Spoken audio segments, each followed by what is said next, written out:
नमस्कार किसान भाइयों, आपका बहुत बहुत स्वागत है यूट्यूब चैनल लहसुन भाव राज में। मैं दिनेश चंद पाटीदार। और किसान भाइयों देख लेते हैं, नासिक ज़िले में प्याज के थोक मूल्य 2100 रुपये प्रति क्विंटल तक बढ़ चुके हैं। और यह पिछले 6 महीनों में पहली बार 1200 से 2100 के बीच शासन चल रहा था। पिछले 2 दिनों से प्याज की औसत कीमत और औसत प्राइस 1750 रुपये प्रति क्विंटल पर स्थिर रही। पिछले कुछ दिनों में बाज़ार में यह चर्चा है कि भारी बारिश के कारण दक्षिण भारत में प्याज की आपूर्ति प्रभावित है।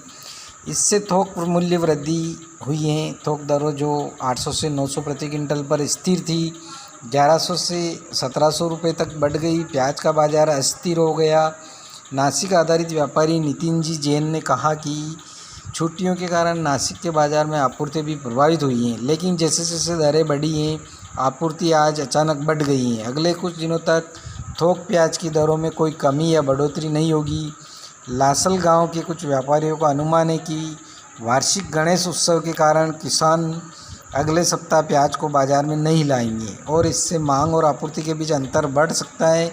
उन्होंने कहा कि शहरी और ग्रामीण इलाकों में होटल उद्योग खुलने से रसोई स्टेपल की मांग कई गुना बढ़ जाएगी। महाराष्ट्र राज्य प्याज उत्पादन संघ के अध्यक्ष भारत दिगोल ने कहा कि तालाबंदी के बाद यह पहली बार है कि किसानों को फसल के लिए लाभ मिल रहा है। इस खबर के साथ यह दर बढ़ गई है कि दक्षिण में फसल खराब हो गई है और कमी हो सकती है।